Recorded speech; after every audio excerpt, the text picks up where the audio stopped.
buenas tardes y bienvenidos al canal de YouTube del Centro Sefarat Israel. Como saben, una institución de diplomacia pública que depende del Ministerio de Asuntos Exteriores de la Comunidad de Madrid y del Ayuntamiento de Madrid, cuyo propósito es servir de puente entre España y el mundo judío. Y lo hacemos con actividades como la que hoy nos está aquí. Esta conferencia sobre la familia Israel. Es una familia de pintores sefardíes, como bien señala el título de esta conferencia, que impartirá la historiadora del arte Federica Palomero, a quien agradecemos que hoy nos acompañe. Federica, muchas gracias por estar hoy aquí con nosotros. Muchísimas gracias por la invitación, la verdad es un placer, gracias a ti, gracias a Esther Bendan, al Centro Sefarad de Israel, la verdad que es un placer, un honor y gracias también a la gente que está escuchando la Al revés, charla. gracias Pues. a ti por acompañarnos. Como decíamos, hoy vamos a hablar de Joseph Israel y de Isaac Israel, de su hijo. Vamos a repasar con Federica cuáles son las pinturas más emblemáticas que ambos artistas desarrollaron y cuáles fueron sus influencias, las influencias de estos dos pintores. En el caso de Joseph, uno de los representantes más importantes de la Escuela de la Haya. Así que, sin más, les voy a dejar con Federica Palomero para que comience esta conferencia y esperamos a todos ustedes que disfruten de la misma. Muchísimas gracias a todos y Federica, cuando quieras.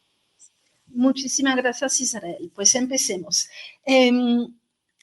Padre e hijo, ambos artistas, no estamos frente a una dinastía, pero sí estamos frente a una pequeña familia. Y esa tradición de las familias de pintores es muy típica del arte holandés y por extensión del arte flamenco. Desde luego, un caso muy particular es la familia Bruegel, que eran como 20 artistas. Aquí se trata solamente de dos, pero de todas formas, esto tiene mucho que ver con esa tradición ligada también a la forma como los artistas pues estudiaban y llegaban a ser artistas a través de los talleres que a menudo pues eran precisamente el taller de sus padres, ¿no? El padre pues inaugura esa familia de artistas. Él pues nace en Groningen en 1824 en una familia de comerciantes, en una familia muy próspera, y la verdad que su padre vio con malos ojos el hecho de que él quisiera ser artista. Entonces tuvo que ir a una academia a aprender, y de hecho el artista llega a París como la mayoría de los jóvenes que podían hacerlo en esos momentos. París era la referencia, era ya la capital de las artes, ¿no? Entonces el padre, bueno,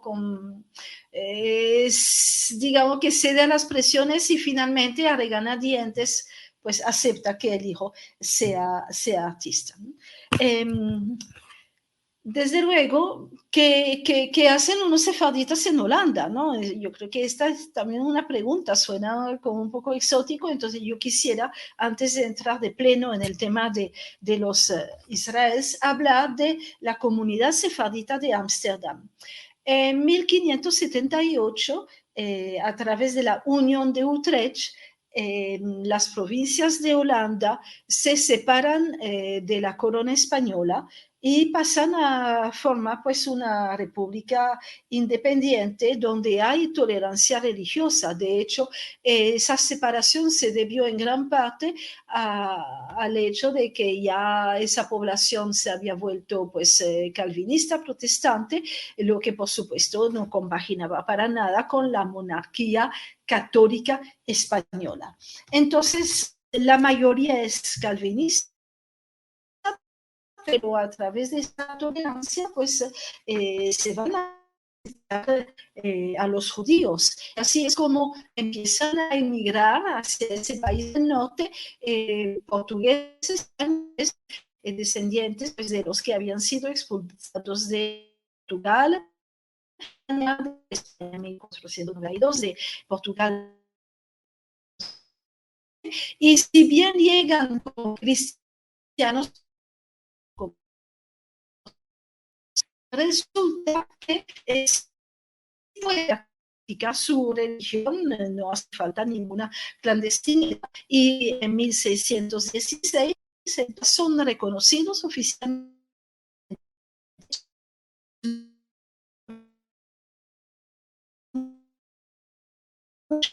tanto desde el punto de vista cultural económico y a fines del siglo XVII había una comunidad de más de 10.000 judíos viviendo en Ámsterdam, ¿no? Entonces de ahí viene esa comunidad y uno de los de su pérdida es la sinagoga portuguesa de Ámsterdam, que fue construida en 1672 y que todavía sigue activa. Aquí está pintada por un artista muy cercano a Joseph Israel, Johannes Bosboom, que es miembro de la Escuela de la Haya y que era un artista especialista en interiores de iglesia, que era un tema muy corriente, muy de moda en la Holanda del siglo XVII y que él entonces retoma y pues con plena naturalidad pasa del interior de la iglesia al interior de la sinagoga y nos deja este bellísimo testimonio. Entonces, habiendo dicho eso, ya vamos a hablar de Joseph Israel, que como les había mencionado, nace en 1824 en Groningen, Groninga en español, y los dos historiadores de arte, Robert Rosenblum y Jansson, que escriben 19th Century Art en 1984, lo mencionan como el pintor más famoso de Holanda en su siglo. Eso nos puede parecer un poco extraño porque no es un artista demasiado conocido, no estamos hablando de Vermeer, no estamos hablando de Van Gogh, no estamos hablando de Rembrandt, por ejemplo, ¿no? Pero la visión de Rosenblum y Jansson, que es para la época sumamente novedosa, no toma en cuenta, como se hacía antes, solamente la historia de las rupturas, de las vanguardias, sino que toma en cuenta también un arte pues, académico, un arte de salón, el arte que le gustaba al público, que se sitúa pues, al margen de esas revoluciones, pero que era el arte mayoritario en su época y además el que realmente pues, tenía el favor de la mayoría de la crítica y por supuesto también del público, ¿no? Entonces, en ese contexto, ellos, Rosenblum y Jansson, amplían el espectro de la pintura del siglo XIX y nos permite entonces tomar en cuenta pues artistas que antes habían sido relegados y es el caso de Joseph Israel. Él dice el pintor más famoso, no dice el más importante, porque por supuesto podemos decir, bueno, pero ¿qué pasa con Van Gogh? Más famoso porque era el que el público realmente pues apreciaba muchísimo y él llegó a ser un artista sumamente exitoso y reconocido. Entonces, como él pues no puede tener formación en su familia, se va a París entre 1845 y 1847 y llega en plena moda del orientalismo. Entonces, que vemos aquí, pues un pintor muy joven, 1845, tiene pues 21 años, que se adhiere totalmente a la moda del momento y que nos representa un turco de fantasía. Él nunca estuvo en Turquía, con esa vestimenta que parece más de teatro que realmente de un turco de verdad. Pero lo que vemos más allá de la moda es pues, un talento en ciernes todavía, pero un talento realmente muy seguro. Él sabe dibujar, él sabe manejar el color y seguramente para él también ese orientalismo tiene que ver, bueno, con la tradición holandesa del comercio de ultramar, de lo que hacía su padre, de ese gusto que tenía pues Holanda por Oriente, siendo un país también como muy gris, muy melancólico, ese toque de exotismo, por supuesto, pues era muy importante. Y para un joven artista podemos pensar que era como más atractivo, más emocionante pintar a un turco, aunque sea un turco, digamos, de un poco, pues eso, de teatro, que un personaje vestido de negro, como todavía vestían los holandeses, los descendientes de los retratados de Rembrandt, por ejemplo, ¿no? Entonces, académico, que es el que va a conocer en su primera estadía como joven en París, hay dos vertientes. La primera es la pintura de historia.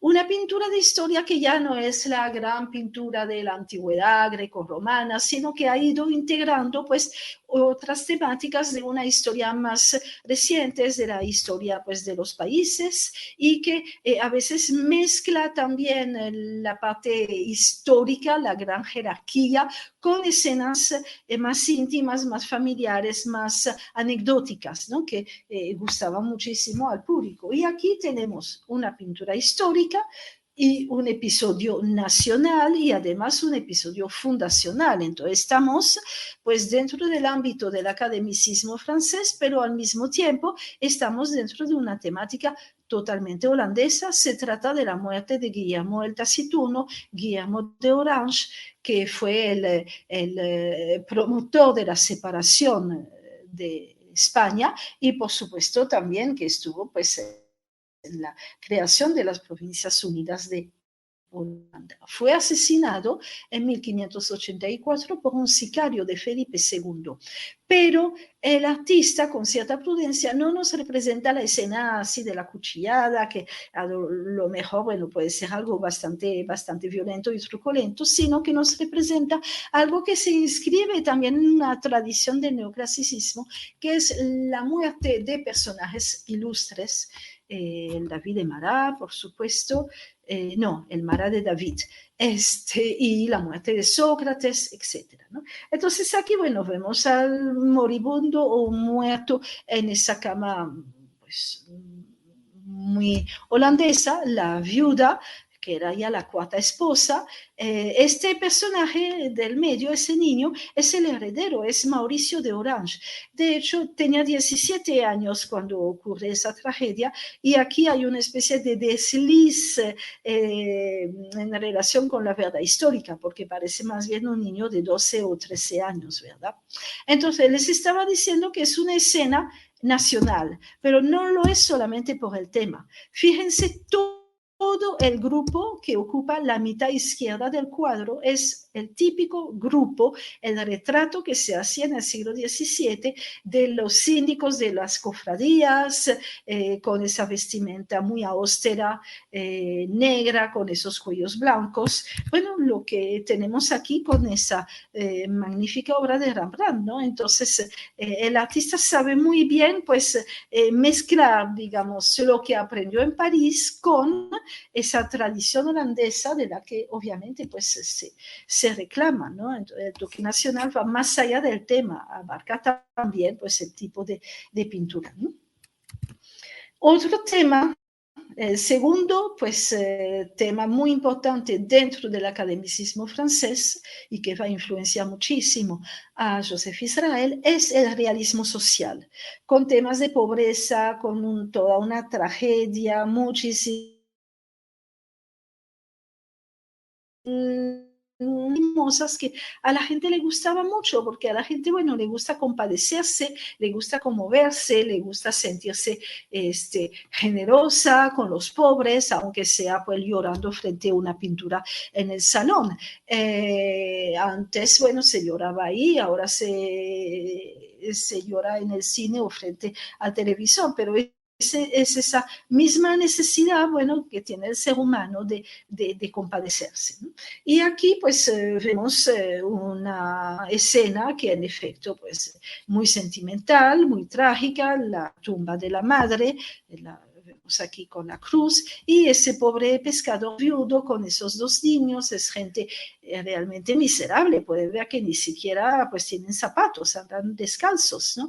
Y que toda esa pesadumbre que vemos en la cara del hombre está como reflejada en el cielo del fondo, que es un cielo de tempestad, de tormenta. Entonces sentimos algo que luego se va a hacer sumamente presente en toda la obra de Israel, que es precisamente esa unión entre el entorno natural y el personaje, y cómo la naturaleza nos habla pues de los sentimientos de ese personaje, ¿no? Ese realismo social estaba pues muy en boga, y si bien partió de Francia, pues fue una oleada hasta fines del siglo XIX en toda Europa. Aquí podemos ver que dentro de esa pintura hay muchas reminiscencias de tipo religioso. Por ejemplo, el muerto nos puede recordar pues las representaciones del Cristo muerto y esa composición triangular muy clásica, donde está la mujer con los dos niños, también se usaba muchísimo en las representaciones religiosas, sobre todo para representar a la Virgen María. Entonces, esa reminiscencia, ese eco de la pintura religiosa, aunque no es directo, aunque es bastante difuso, la gente sí lo capta, ¿no? Y entonces eso permite, desde luego, dignificar a esos personajes, representar a un obrero como un Cristo, representar a esa pobre mujer como una virgen, ¿no? Y esa dignificación pues tiene que ver también con una cierta hibridación de los géneros donde ese tipo de escena adquiere entonces, ¿no? A través del tratamiento. Otra vertiente de ese realismo social son escenas mucho más cotidianas, mucho más anecdóticas, que a su vez son una variante de la pintura de género. Es muy interesante ver cómo en el siglo XIX los temas y la jerarquía de los temas, pues todo eso se va como diluyendo y en una temática pasa a otra, y es lo que tenemos aquí. En el realismo social muy frecuentes los temas que tienen que ver con la enfermedad y, por supuesto, también con la medicina.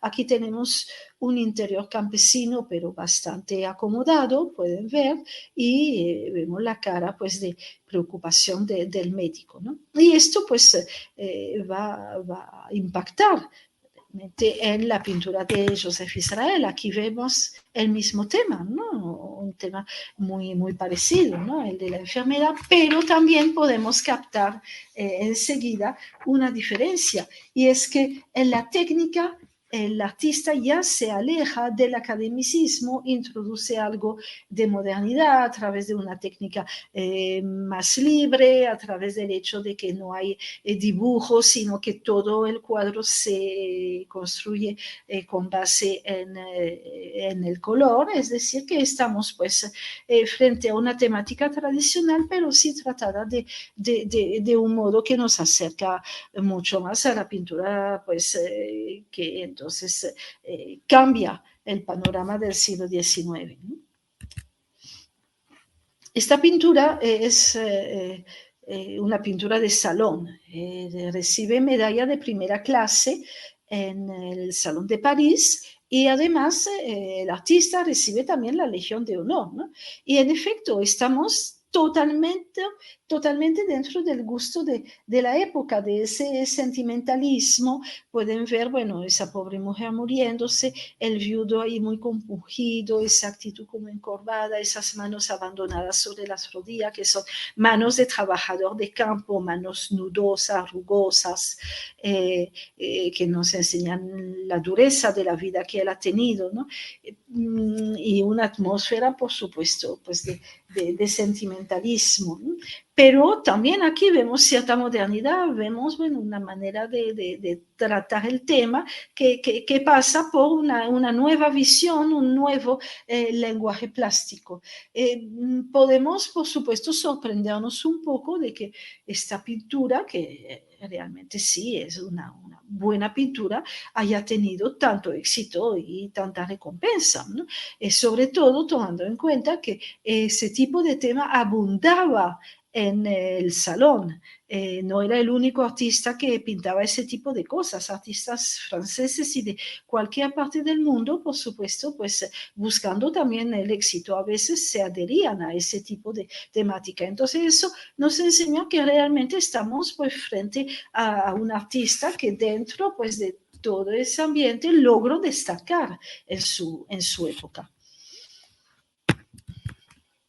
Y aquí pues vemos cómo ese realismo social ya se vuelve como muy holandesa en ese tipo de pintura, que por cierto, esa es la pintura que está en el libro de Rosenblum y Jansson reproducida, ¿no? Cuando ellos hablan de Joseph Israel. Una atmósfera de pobreza, de soledad, muy realzada, por supuesto, por todo el ambiente, los tonos oscuros, esa silla campesina, el techo de tierra, como pueden ver, y al mismo tiempo, pues, un elemento muy simbólico como el reloj, que lo vamos a ver mucho, pero aquí nos parece casi oír el tic-tac del reloj, ¿no? Y el paso del tiempo, la inminencia de la muerte de esa mujer calentándose, esas manos también que son como las del viudo de antes, manos de trabajadora, ¿no? Dentro, bueno, de un típico interior holandés de campesinos pobres, ¿no? Y aquí tenemos un tema sumamente parecido, un carboncillo hecho por Van Gogh en su etapa del realismo social, con un estilo pues muy propio, desde luego, de Van Gogh, ¿no? Que después se va a desarrollar en lo que va a ser su obra. Aquí es cuando él está en la Escuela de La Haya, cuando él forma parte de ese grupo entre 1881 y 83. Joseph Israel tuvo muchísima influencia en el grupo y tuvo muchísima influencia también sobre Van Gogh en esa época en que él se interesa muchísimo por la gente pobre, humilde. Él venía, bueno, del borinaje, ¿no? Él venía de haber sido predicador, su padre era pastor y entonces, bueno, él quiso ser predicador, fue un fracaso total porque se exaltaba mucho y entonces ahuyentaba a la gente, pero de esa época le ha quedado pues ese interés, hasta empatía con la gente pobre y humilde. Para él esto era realmente importante y lo vemos aquí, ¿no? Entonces, Joseph Israel va a ir mucho a las playas de la costa de Holanda, tanto Zandvoort como Scheveningen, y ahí pues el tema privilegiado va a ser el de los pescadores y el de sus familias dentro de un realismo social que plasma la vida cotidiana, que plasma hechos, que representa hechos sin ningún idealismo y sin dramatismo, sin teatralidad, digamos que está muy en la vena de acercarse a la realidad que tenía, por ejemplo, Courbet en la misma época. Y que trasciende pues el realismo social. El tema del accidente de trabajo es sumamente frecuente por una razón muy triste y muy sencilla, es que había muchos accidentes de trabajo, eran parte de esa vida cotidiana que él quería plasmar, ¿no? Y aquí pues vemos una especie de procesión y esa parte también de un cierto eco religioso muy interesante, de los compañeros que llevan al ahogado, y en primer plano pues se supone que se trata de la recién enviudada con los dos niñitos, ¿no? Una escena muy triste, desde luego, con unos colores que también expresan esa tristeza. Y Israel va a dedicarse pues a representar los trabajos ligados a la pesca con algo que llama mucho la atención, que es la unión que él logra entre el entorno, la naturaleza y los paisajes. De hecho, para él no existe el paisaje puro, nunca lo va a representar, siempre son habitados, y la tendencia a la monocromía que él tiene, creo que simboliza muy bien esa osmosis que existe entre pues, la gente, su medio de vida y el sitio donde viven, pues. Varios temas que tienen que ver con esto. Aquí es muy interesante ver las diferentes edades, la anciana con su bastón, las mujeres, los niños, todos participando pues de esa vida. Y él intenta siempre plasmar precisamente ese aspecto de la familia, ¿no? Aquí tenemos la misma escena pintada por Jacob Maris, que es uno de los artistas de la Escuela de La Haya, que por supuesto pues, compartió con Joseph Israel, ¿no? Y la misma temática. El regreso del pescador, con también la familia, ¿no?, participando de esas tareas. Esta pieza es muy particular porque ha sido sumamente elogiada y comentada por Van Gogh. Van Gogh, de hecho, elogia a Joseph Israel, lo cita varias veces en sus cartas a su hermano ateo, y dice de Israel, ¿no?, refiriéndose a él: los verdaderos pintores se dejan guiar por esta conciencia que llamamos sentimiento. Y para él, como hemos dicho, pues ese sentimiento de compasión y de empatía que sentía por las clases más desfavorecidas, pues era parte de la pintura, ¿no? Y acerca de esa obra, él escribe: la técnica, la mezcla de colores, el modelado del pescador de Saint-Worth es, por ejemplo, a mi modo de ver, Delacroix y soberbio. Entonces, ahí hay como una especie de contradicción, ¿no? Porque, por una parte, dice que es muy importante el tema, la conciencia, el sentimiento, pero ahí lo que describe es una técnica y, en efecto, es un artista joven que está a la búsqueda de un lenguaje pictórico que va pues mucho más allá del tema, ¿no? Joseph Israel es un pintor de gente, pero es también mucho un pintor de atmósferas. Y aquí vemos pues cómo esas cosas se unen en una pintura como triste, melancólica, con ese cielo gris, invernal, típico de Holanda. Un cuadro, podríamos decir, impresionista finalmente, aunque bueno, el impresionismo ya pues era un movimiento conocido, desarrollado, empieza oficialmente en 1874, pero hay esa comunidad, ese espíritu, ¿no?, de querer representar la naturaleza a través de las atmósferas del clima, más que a través de cosas muy detalladas, ¿no? Dentro de esa pintura de Joseph Israel vamos a encontrar unos subtemas y uno muy destacado es el de los niños. Vemos los niños trabajando, es una realidad social de su época, pero vemos también niños jugando. Y aquí ese velero de juguete anticipa su medio de vida, anticipa pues su trabajo y de repente puede anticipar hasta su destino y su muerte. Y hay como un diálogo entre los barcos que se ven ahí en el fondo y ese pequeño velero, ¿no? Y es algo que vemos aquí también, el pequeño velero, y ahí a la izquierda, pues en el horizonte otro, ¿no? Pero ese sí de verdad, ¿no? Y él tiene pues como un acercamiento, una simpatía pues para ese mundo de los niños, ¿no? Aquí vemos el segundo tema, que es el tema de la espera, que es propio pues de la vida familiar de los pescadores y que además define también el rol del hombre y el rol de la mujer. Todavía aquí estamos en una pintura desde el punto de vista técnico, bueno, un poco clásico, un poco convencional, pero con unos colores claros que nos hablan de un día bonito, que también los hay, ¿no?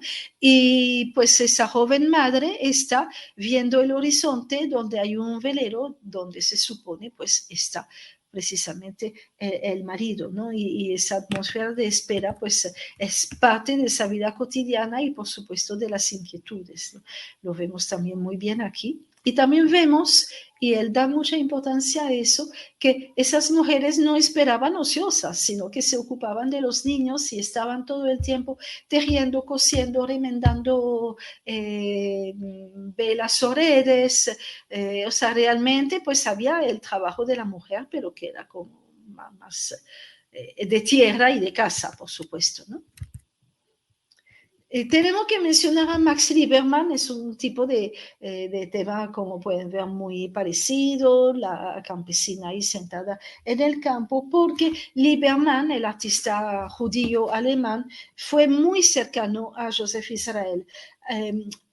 En los primeros años 70, Max Liebermann había estado en París, había montado un taller, pero no le fue bien. Sintió como un rechazo del ambiente artístico parisino, entonces se fue y empezó a ir mucho a Holanda, como que le llamó la atención el tipo de pintura que se hacía allí, y viaja muy frecuentemente a partir de 1873, y en 1876 conoce a Joseph Israel, y a partir de esa fecha van a pasar todos los veranos juntos en Scheveningen. Incluso Israel muere en 1911 y todavía en 1912, 1913 va Lieberman, luego ya no va más por lo de la Primera Guerra Mundial, etc. Aquí vemos pues esa espera con buen tiempo, una escena bastante sosegada, con unos colores agradables, con pues esa especie de monocromía muy característica de Israel. Y aquí vemos la misma escena, pero pueden ver que ya el mar está bravo, que el cielo pues ya es un cielo que anuncia la tempestad, de ahí pues el título y ese reflejo pues de una vida cotidiana con esa amenaza constante, ¿no? Desde luego, viendo esas obras, es muy difícil que no nos venga a la mente la pintura de Millet. Y de hecho, pues no en el primer viaje, pero después Israel yendo a París sí conoce a Millet, lo visita en Barbizon, conoce a los demás artistas y le llama muchísimo la atención. Millet tuvo mucha influencia sobre él y de hecho Israel recibió el apodo de Millet holandés. Entonces, Millet influencia a Joseph Israel, al mismo tiempo influencia también a Van Gogh, e Israel influencia a Van Gogh. Entonces, hay un triángulo ahí que se da pues entre todos esos tres artistas, ¿no? Por cierto, Van Gogh en algún momento dice algo bastante gracioso, ¿no? Le escribe a su hermano, Israel y Mauve, que era otro artista de la Escuela de La Haya con el que fue muy amigo y después se pelearon, Israel y Mauve viven holgadamente. Y lo dice en tono de crítica, porque él, siendo además un hombre pobre, pensaba que para el artista esa pobreza que compartía pues con el mundo humilde y campesino, etcétera, le ayudaba muchísimo a entender su realidad y a pintarlos pues con más sinceridad. Entonces, Israel sí, es cierto, y Mauve también fueron artistas muy exitosos en su tiempo. Y el mismo Millet, a partir de 1858, del tremendo éxito que tuvo el Ángelus, tuvo una vida muy acomodada. Lo que pasa que él era un hombre austero y vivía en el campo y de manera modesta, pero bueno, es una visión desde luego muy, muy peculiar de Van Gogh, ¿no? Y justificada hasta cierto punto, ¿no? También Israel pinta en la tradición de lo que se llama el interior holandés, ¿no? Que es siempre lo mismo, con la ventana, con el reloj, con los muebles de madera pesados, con la parte también del bodegón, ¿no? Con bueno, las vajillas, todos esos elementos. Y aquí estamos en un interior de casa. Él, por ejemplo, no representa nunca esas escenas de taberna, de borrachera, que estaban muy de moda en el siglo XVII. Su universo realmente es el universo de la familia y de su intimidad.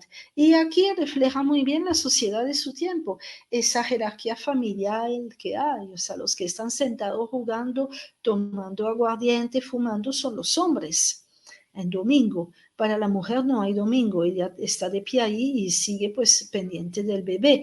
Entonces, él le enseña pues muy bien esa realidad social, ¿no? Desde luego hay cierta oscuridad, unos tonos que a veces se parecen a los paisajes y a veces no, con todos esos elementos pues que nos retrotraen al siglo XVII, ¿no? Muchas escenas y variaciones sobre el mismo tema en la pintura de Israel, del interior holandés, del pescador, del campesino. Hay que decir también que cuando ya no podían ir a la faena porque eran viejos, los hombres se dedicaban más a la agricultura y las mujeres, además de tejer, etcétera, también se dedicaban a una agricultura familiar, ¿no? Así se repartían los papeles. Eran pescadores y campesinos al mismo tiempo. Aquí, bueno, vemos esa familia bastante numerosa con 4 niños y ese ese interior, bueno, cálido que nos enseña el intimismo de la familia. Lo mismo aquí. Aquí es interesante ver, por ejemplo, como el padre está en un sillón, el hijo mayor y la mujer están en sillos con un respaldo un poco alto, el niño más pequeño no, que hay pues toda una especie de jerarquía familiar, digamos, que se hace presente, ¿no? Y bueno, tenemos la chimenea, tenemos, por supuesto, los platos en su estantería, tenemos un bodegón muy humilde, pero bodegón al fin, que están ahí, ¿no? Cuando leemos el título Los comedores de patatas, obviamente nos viene a la mente pues la obra de Van Gogh, ¿no? Que es anterior y que se inscribe en esa tradición del realismo social, pero que al mismo tiempo es sumamente rompedora, sumamente novedosa. Es una obra casi expresionista, ¿no? Con esos personajes como al límite de la caricatura. Ahí no hay ninguna idealización del campesino. De hecho, es una obra que fue tan fuerte para su época que nunca llegó a ser expuesta, porque las pocas personas que la vieron se escandalizaron y entonces no sabemos si realmente Josef Israel llegó a verla o conocerla en algún momento. Pero hay toda una comunidad, digamos, espiritual entre los artistas para pintar escenas parecidas. Otros temas más agradables, digamos, pero más amables, pero también muy sentimentales y relacionados con la familia, los vamos a ver aquí con esta pintura de los primeros pasos, que también la encontramos en Millet. Y bueno, si pensamos en los álbumes de fotografía de las familias, yo creo que en todos hay una foto del primer paso del niño, ¿no? Es un tema sumamente recurrente, es un arquetipo, podríamos decir, de la vida familiar y así es como lo representan esos artistas, ¿no? También representan, bueno, las jóvenes parejas, la parte del enamoramiento, lo vemos tanto aquí en Josef Israel, como, por ejemplo, en Millet, ¿no?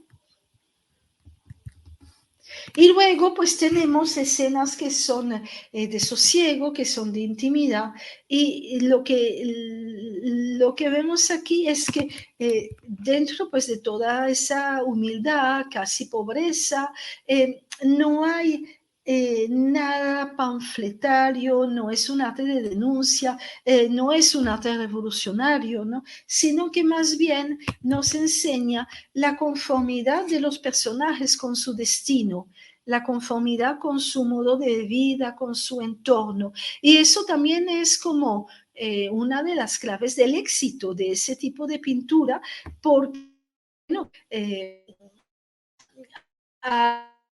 por supuesto, personajes conmueven, también provocan cierta piedad, pero al mismo tiempo, digamos, no dan miedo, no van a cambiar pues la sociedad y permiten pues a la burguesía darse buena conciencia, ¿no? Viendo ese tipo de obras. Hay una dimensión de religiosidad popular también interesante en Josef Israel.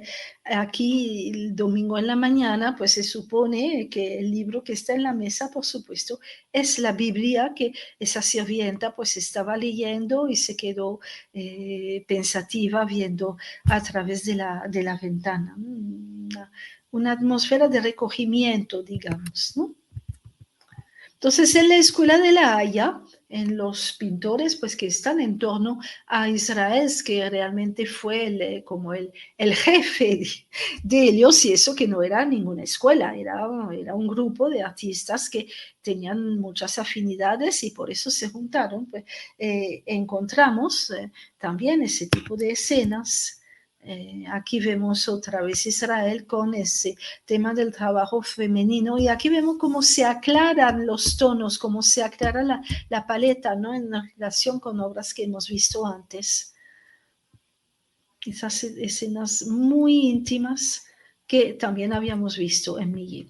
Como les decía, los pescadores también, bueno, son campesinos y aquí pues nos representa esta vida campesina como lo hace también Mauve, quien se refería antes Van Gogh, con una escena, por supuesto, muy parecida pues, a las que podemos ver en Millet y en otros artistas de la escuela de Barbizon. Y tenemos los mismos temas en esa época de Van Gogh. Temas de campo, de campesinos, pero ya sentimos en Van Gogh que desde el punto de vista del lenguaje plástico sí se está dando un cambio, se está dando un salto a una modernidad mucho más pronunciada, ¿no? Por supuesto, a ver esta obra de Israel es imposible no pensar en el Angelus de Millet. Pues la mujer ha traído la comida y la están rezando antes pues, de él empezar a comer, y ella tiene una actitud pues, de servir realmente al marido, ¿no? Pero ese recogimiento que aquí vemos afuera nos enseña muy bien esa relación de ósmosis entre el ser humano y el entorno, que además es el entorno que le da de comer, ¿no? Y esa obra de Millet pues ha tenido un impacto enorme, enorme. De hecho, saltó a la fama con esa obra donde esa actitud de los dos campesinos, además con el campanario de la iglesia en el fondo, que suena las campanas para indicar que es la hora de dejar el trabajo para hacer la oración, pues todo eso crea una atmósfera muy espiritual y muy sosegada que impresiona a otros artistas. Pues. Entonces, dentro de esa escuela de La Haya, pues hay una voluntad de retomar la gran tradición del arte holandés del siglo XVII y el tipo de temas como paisajes de mar, paisajes de campo, obviamente los molinos no pueden faltar en Holanda, y también los paisajes urbanos, ¿no? Entonces, llama la atención ver que cuando otros artistas en otros países buscan una ruptura total con el pasado, buscan hacer tabula rasa, olvidarse de lo que se pintó antes, los holandeses, en cambio, buscan reanudar una tradición, la tradición del siglo de oro de la pintura holandesa, pero desde luego pues con aportes nuevos, ¿no? Y en esa actitud, desde luego, hay cierto nacionalismo, y eso hace de Holanda un caso muy particular dentro del arte del siglo XIX. La poca influencia de las academias, el poco peso que tuvieron en cuanto, bueno, a las clasificaciones, las pautas, la jerarquía de los temas, etc. Más el gusto de la burguesía holandesa, que eran los principales clientes, ¿no? Compradores, más el sistema de producción artística dentro de los talleres, a través de las cofradías, donde la gente iba directamente, donde el pintor a comprar. Todo eso hizo que tanto el paisaje como el bodegón y la escena de género se desarrollará muchísimo. Y resulta que el paisaje es el género por excelencia del siglo XIX. Es a través del paisaje que se va a operar la transformación pues de la pintura, ¿no? Y esa transformación pues es como muy natural en Holanda, donde siempre se pintó paisaje, donde además la escena de género, no hay que olvidar que nació en Holanda, no nació con el Bosco, pues hace que esos paisajes sean también paisajes con escenas donde hay gente pues haciendo cosas. Aquí vemos una escena urbana. Y bueno, pues vamos a ver algunas obras del siglo XVII que nos recuerdan, pues precisamente, que nos retrotraen a ese siglo de oro, ¿no? Escenas de campo, de ciudad, por supuesto de puertos, que es algo importantísimo en la vida holandesa, y los interiores holandeses.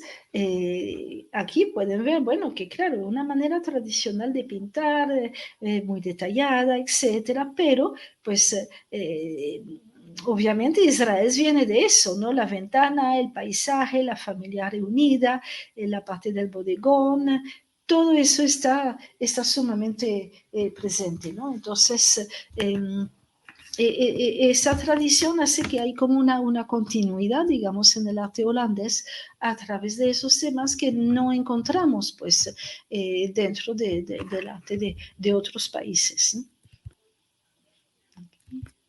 Por ejemplo, la lechera fue una persona humilde, es una sirvienta, pero verme a la pinta dándole toda la dignidad y toda la importancia que podría dar pintando, por ejemplo, a la dueña de la casa. No hay ninguna diferencia, ¿no? Y todos pueden ser realmente objetos pues, de la mejor pintura.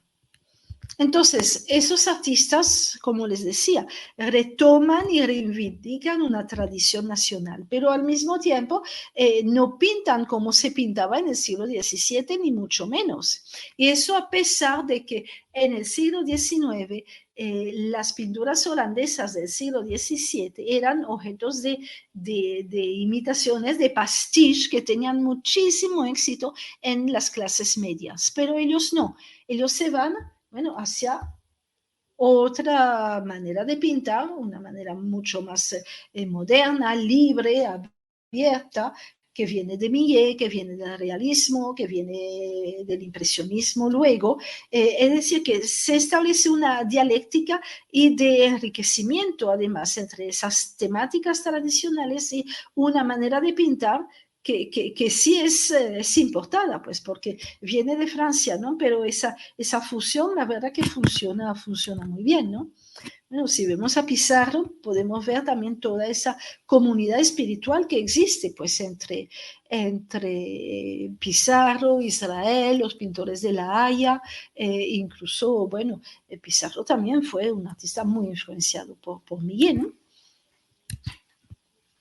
Antes de terminar con Joseph, con el padre, yo quisiera enseñarles así 3 obras de temática judía, la verdad que son muy, muy pocas, pero pues también tienen su interés, ¿no? Aquí, si pensamos en la muchacha con la Biblia, bueno, es un tema muy, muy, muy parecido, una misma manera de tratar con sencillez, pero al mismo tiempo, bueno, con mucho sentimiento, pues esa religiosidad. Lo mismo aquí, bueno, es una escena de interior holandés, pero además es una escena de Shabbat y podemos ver pues el recogimiento y además toda la intimidad y esos tonos dorados que le dan pues una calidad muy especial a la pintura, ¿no? Y finalmente, bueno, una boda judía.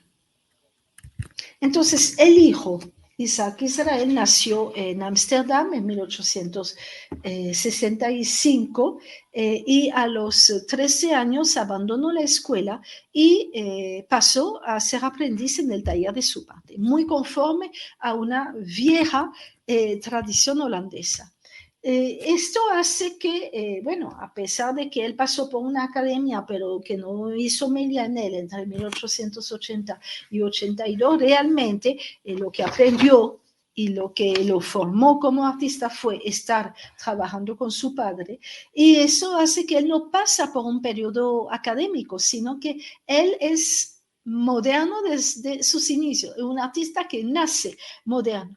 Y aquí lo vemos muy bien en una obra de 1881, es decir, tiene 16 años de atmósfera familiar, ya que pinta a esta muchacha que era pues amiga de la familia. Y aquí se anticipa algo que va a ser muy importante para él, es su trabajo como retratista. Y ahí sí se diferencia del padre que no fue retratista. La primera participación de Isaac en el Salón de París, esa escena militar. A partir de 1878, Joseph Israel, que todos los años visitaba el salón, empieza a llevar a su hijo, ¿no? Entonces él está como muy impregnado pues, de lo que se pintaba en aquel momento, ¿no? Las escenas militares eran muy, muy populares, pero al mismo tiempo son escenas contemporáneas, ¿no?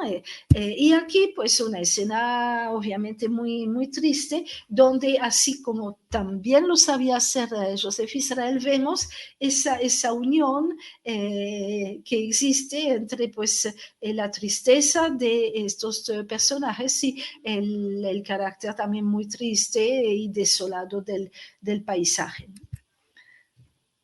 Esta pintura la presenta también en el Salón de París, donde recibe una mención de honor, y pueden ver que los tonos son sumamente parecidos pues, a los de su padre, ¿no? Esos tonos entre azulados y grisáceos. Y aquí, bueno, pues sí tenemos los soldados que se van, pero también eso se asimila a la escena de género. Pueden ver la mujer hablando todavía con el marido que se va, llevando al niñito de la mano, los curiosos, la gente que se ha parado para ver lo que está pasando, el perro en la calle, bueno, todos esos elementos sumamente populares, ¿no? El realismo social urbano está presente todavía aquí en la obra de Isaac Israel, pero con una manera de pintar ya totalmente moderna, totalmente acorde con su tiempo y que tiene que ver desde luego con las corrientes postimpresionistas. Ahora, algo en lo que se diferencia totalmente de su padre es que él se va a volver un pintor, y no solamente en retratos, sino en las atmósferas y todo eso, de las clases altas. Y aquí lo vemos muy bien si comparamos la pobre campesina esperando al marido en la playa y esta señora de la ciudad que va a temporal, que va a veranear, vemos una diferencia enorme, por supuesto, ¿no? Y aquí es una pintura, pues, alegre, con esos colores pastel, y la introducción de una nueva temática en la obra de la familia, ¿no? Aquí hay una especie de resumen porque tenemos dos niños de la burguesía, de esos niños citadinos que van a pasar el verano en Scheveningen, que hacen su paseo en burro, guiados por un niño del pueblo, el hijo de un pescador. Entonces, vemos, bueno, cómo se juntan, digamos, las dos temáticas, ¿no? Y bueno, Israel también va a veranear siempre en Scheveningen, acompañando a su padre y a Max Liebermann. Y aquí pues tenemos una pintura muy típica de Liebermann, muy típica del gusto de la época y del interés, que son, bueno, esos jinetes en la playa. Puede ver una pincelada cada vez más libre. O sea, si aislamos, por ejemplo, el mar, es casi una obra abstracta, ¿verdad? Dentro de esos temas, pues ya dedicados a otra clase social, ¿no? Max Liebermann también empezó con un realismo social de la gente pobre, pero ya luego pasó a otra cosa. Obviamente podemos evocar a Sorolla, yo creo que es casi obvio, pero no he querido tocar mucho el tema porque no tengo ninguna constancia de que realmente Liebermann y Israel, tanto padre como hijo, hayan conocido obras de Sorolla. Es posible porque Sorolla estaba muy presente en París, pero como no lo pude verificar, prefiero dejar eso de lado, pero hay una familiaridad, hay un parentesco, hay un espíritu de la época que se expresa en esos artistas. El café con ser, ya estamos en la vida urbana, es también una temática que proviene del impresionismo y que va entonces a integrar pues a su obra Isaac Israel. Aquí estamos en Ámsterdam, que a fines del siglo XIX pues tenía toda esa vida de alegre, digamos, muy desarrollada, pero miren aquí, antes Degas pinta exactamente el mismo tema y además lo pintan de una manera muy parecida, ¿no? Es la cantante en el escenario y actuando, esas manchas blancas que son esas lámparas de gas que ponían, luego está el pianista y en primer plano ya está el público. Y en la obra de Degas tenemos exactamente la misma composición, ¿no? Isaac Israel va a permanecer sumamente fiel a sus temáticas, así como a su manera de pintar. Aquí estamos en 1930, pero si no es por la vestimenta de las dos muchachas bailando juntas, podríamos estar en 1890 todavía, ¿no? Pero él permanece fiel pues a ese tipo de escenas, bueno, que pueden tener un carácter no escandaloso, pero bueno, algo así que había pintado, por ejemplo, Toulouse-Lautrec también, ¿no?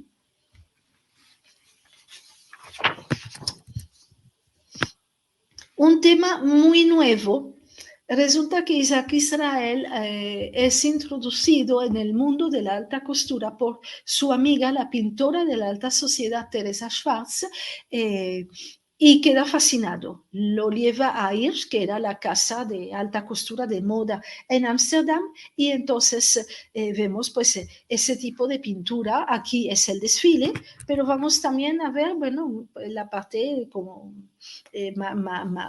más íntima, a la que el público no tiene acceso. Por ejemplo, aquí los dos modelos esperando, pues, ¿no? Con esos bellos vestidos de la época. Y la del vestido rosado, pues la tenemos aquí representada en lo que podríamos identificar como un retrato mundano, muy apreciado ese tipo de retrato en su época, porque satisface totalmente el gusto de la alta burguesía. Es decir, estamos entre lo clásico y lo moderno. Desde luego no es un retrato al estilo de Ingres, ni mucho menos, pero pues tenemos la semejanza física, tenemos la manera de resaltar la belleza del modelo, la elegancia, el abrigo de piel, los zarcillos, la boquita pintada, todos esos elementos, pero en un lenguaje moderno, pero tampoco demasiado moderno. Es decir, estamos en la época del cubismo. Los retratos cubistas no gustan. Esto sí gusta, porque sabe muy bien dosificar y equilibrar precisamente entre lo clásico y lo moderno.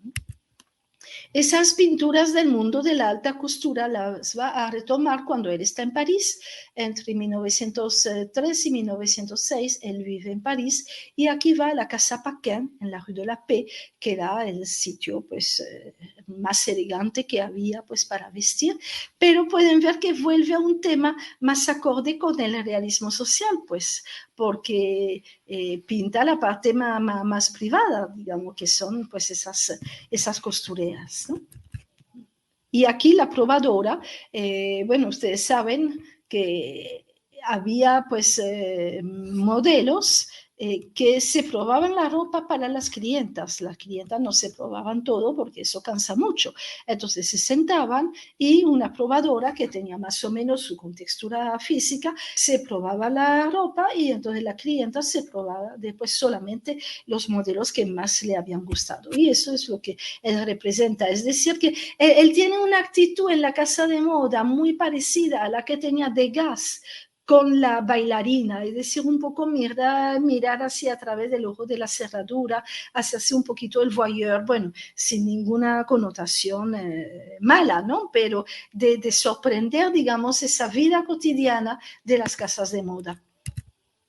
Y aquí pues tenemos la Casa Paquin representada por un artista de salón muy exitoso en ese momento, donde vemos pues esa sociedad parisina, esas mujeres elegantísimas, por supuesto, todo el ajetreo que hay, y esos señores que, bueno, nos enseñan muy bien también la época, porque no sabemos si son el padre, si son el marido, o si son algún mecenas, entre comillas, que acompañan pues aquí a esas señoras que escogen las telas, los modelos, etc.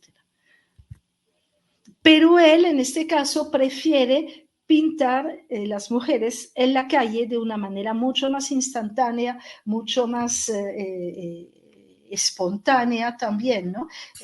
Como lo tenemos aquí. Dentro, bueno, de esa pintura de pinceladas, de manchitas, de motas, digamos, que era pues una tradición que había evolucionado del impresionismo hasta principios del siglo XX, incluso después, ¿no? Una manera de pintar que ya, digamos, se va a mantener como ajena a la sucesión de vanguardias que se van a dar en ese momento. Por supuesto, como lo había hecho en Ámsterdam, también pinta pues las escenas de sitios de baile, de cafés, etcétera, como lo vemos aquí, en un estilo un poquito expresionista, ¿verdad? Con esos colores, con esa pincelada muy visible. Vuelve a unos temas como populares, por ejemplo, pues aquí esa pareja seguramente es un soldado que está bailando con una sirvienta que tiene su día libre. También las escenas de jardín, de parque, desde el impresionismo, pues están muy de moda, se usa mucho. Vemos aquí otra, pues por Lieberman.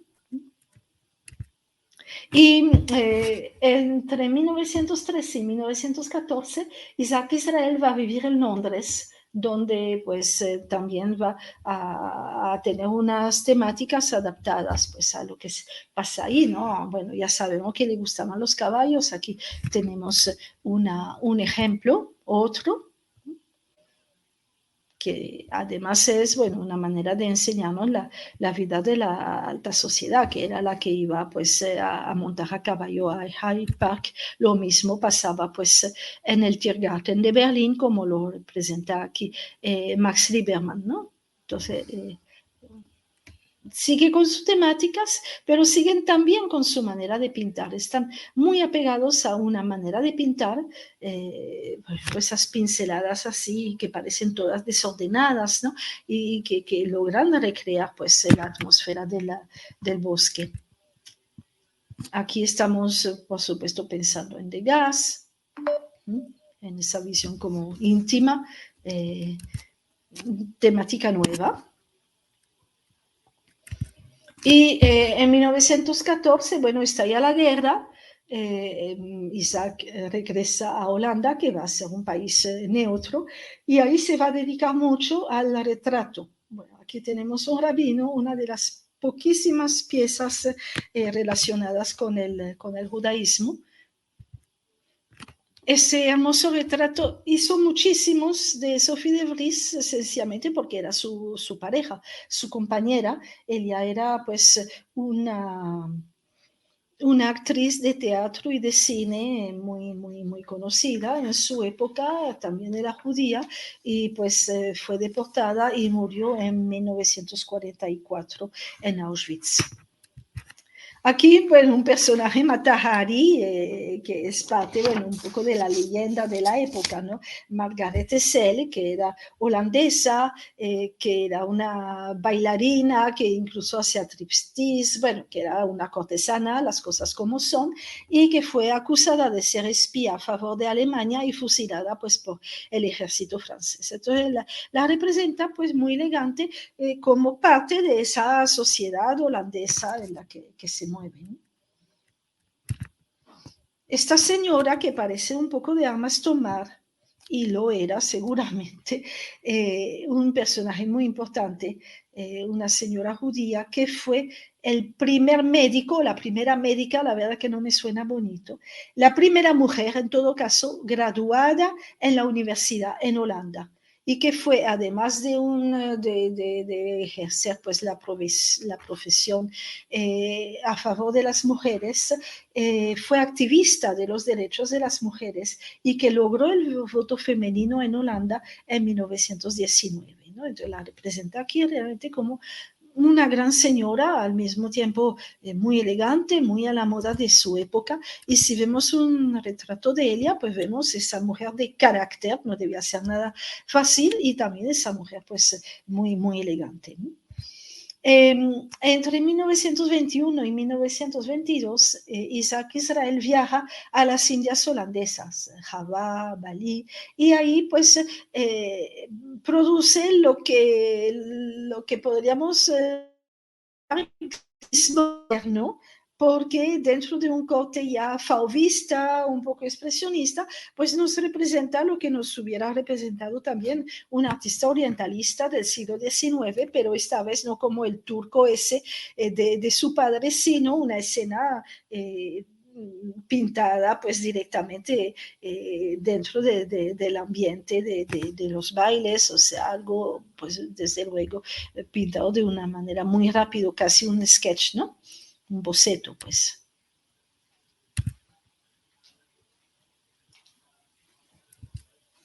Y desde luego, si pensamos en lo que se estaba pintando en la misma época, vemos que hay un desfase bastante grande. Bueno, en ese momento el pintor holandés del que se habla mucho es Mondrian, y estamos dentro de la abstracción geométrica. Y por supuesto es algo totalmente diferente, totalmente ajeno. Y ahí pues nos damos cuenta de que Isaac Israel no estuvo con las vanguardias, él se mantuvo, así como lo hizo Lieberman, totalmente fiel a su manera de pintar. Y la verdad que dentro de todo el alboroto de los movimientos de vanguardia que había en ese momento, también tiene su mérito saber, bueno, mantener pues su orientación, ¿no? Y lo hace hasta los últimos años. Aquí, por ejemplo, vuelve pues a ese tema del jinete que tanto le gustaba, y además sigue siendo un artista pues sumamente apreciado y exitoso. En 1928 se celebran los Juegos Olímpicos en Ámsterdam y se organiza un concurso de arte, él concursa y gana el primer premio con esa pintura, ¿no? Que enseña que, bueno, las vanguardias era algo que ocurría un poco al margen, finalmente, de una sociedad que seguía, pues, apreciando y apoyando a sus artistas. Y en 1934, pues Isaac Israel, que debía de ser una persona distraída, murió atropellado en un accidente de tránsito en La Haya, que era donde él vivía. Cuando vuelve de Bali, ya se instala en La Haya, en la casa taller que había sido de su padre, y donde pasa pues los últimos años de su vida. Pues ha sido algo muy rápido, pero espero haber podido darles por lo menos una idea de la trayectoria y del aporte pues del padre y del hijo de esos pintores sefarditas holandeses. Muchísimas gracias. No, al revés. Gracias a ti, Federica, por este impresionante recorrido, ¿no? Por la obra de padre e hijo de estos Israels, esta familia de pintores sefardíes. Yo creo que ha sido sumamente interesante. Además, son dos estilos muy distintos, ¿no? Incluso dentro de cada uno hemos podido ver que también los estilos, dependiendo de la época, especialmente en el caso de Joseph, ¿no? De pasar de pinturas mucho más oscuras y holandesas a estas escenas muy costumbristas, ¿no? Que podíamos ver. Hemos visto muchos cuadros y sé que hay preguntas del público que nos sigue, y una de ellas es, Federica, ¿en qué museos se pueden ver algunas de estas pinturas? Evidentemente hemos visto muchos, así que deben ser muchos museos, ¿no? Hay mucho, porque, bueno, eran artistas sumamente apreciados, entonces los museos holandeses están presentes, pero aquí en Madrid, por ejemplo, en la colección del Thyssen hay una obra de Joseph, que es una mujer esperando al marido, viendo el mar. No sé si está expuesta en este momento, pero hay una obra de él, porque, bueno, la colección holandesa del Museo Thyssen es bastante importante y representativa. Fantástico. Pues con esa recomendación también, ¿no? De que nos acerquemos al Museo Thyssen a ver esta obra nos quedamos, y te agradecemos, Federica Palomero, que nos hayas ofrecido esta conferencia tan interesante sobre los Israels, y a todos ustedes también muchísimas gracias por seguirnos hoy. Muchísimas gracias a todos, ha sido realmente un placer y espero que hayan disfrutado. Hasta luego. Gracias, Federica.